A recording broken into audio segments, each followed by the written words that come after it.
এই বাংলাদেশে একটা অনিশ্চয়তা সৃষ্টি করতে চায় এবং তার বিভিন্ন রকম দাবি তুলে নির্বাচনকে ব্যাহত বা বন্ধ বিলম্বিত করতে চায়। যে এই দেশের মানুষের এখন সবচেয়ে বড় প্রয়োজন যেটা, তারা হচ্ছে একটি নির্বাচিত সরকার যার পেছনে জনগণ থাকবে। আমি আপনাদের কাছে এইটুকু আবেদন জানাবো, আহ্বান জানাবো সমস্ত রাজনৈতিক দলগুলোর কাছে কাল বিলম্ব না করে নির্বাচন প্রক্রিয়াকে সমর্থন জানিয়ে এই দেশের মানুষের তাদের যে আপনার যেটা তাদের মত ও তাদের যে বিশ্বাস সেখানে এই নির্বাচনে অবশ্যই অনুষ্ঠিত করে তাদের প্রতিনিধি নির্বাচিত করার সুযোগ সৃষ্টি করে যাওয়ার জন্য। অর্থনৈতিক অবস্থা দিনই খারাপ হচ্ছে, নির্বাচিত সরকার না থাকলে আরো খারাপ হবে। আইন শৃঙ্খলা পরিস্থিতি খুবই খারাপ হচ্ছে, নির্বাচিত সরকার না থাকলে খুবই খারাপ হবে।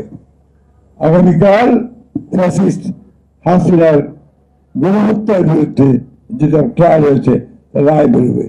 এই নিয়ে একটা চরম আপনার একটা বলা যেতে পারে যে একটা অনিশ্চয়তা, একটা আতঙ্ক সারা দেশে বিরাজ করছে।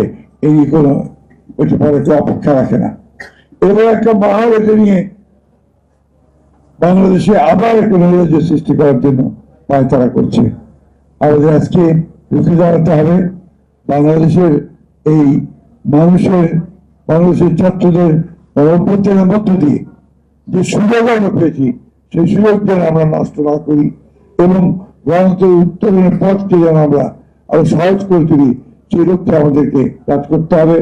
এবং সমস্ত রাজনৈতিক দলগুলোকে আমি আহ্বান জানাবো যে আসুন ওই প্রশ্ন ঐক্যবদ্ধ থেকে যে আমরা গণতন্ত্র এখানে প্রতিষ্ঠা করবো, এই প্রশ্ন ঐক্যবদ্ধ থেকে আমরা সামনে নির্বাচনের দিকে এগিয়ে যাই। বাংলা ভাষায় যে আদর্শ, সেই আদর্শের লক্ষ্য করে আমরা যেন এখানে গণতন্ত্র প্রতিষ্ঠা করতে পারি। এই বলে আপনাদের সবকে ধন্যবাদ জানিয়ে বক্তব্য শেষ করছি। আসসালামু আলাইকুম।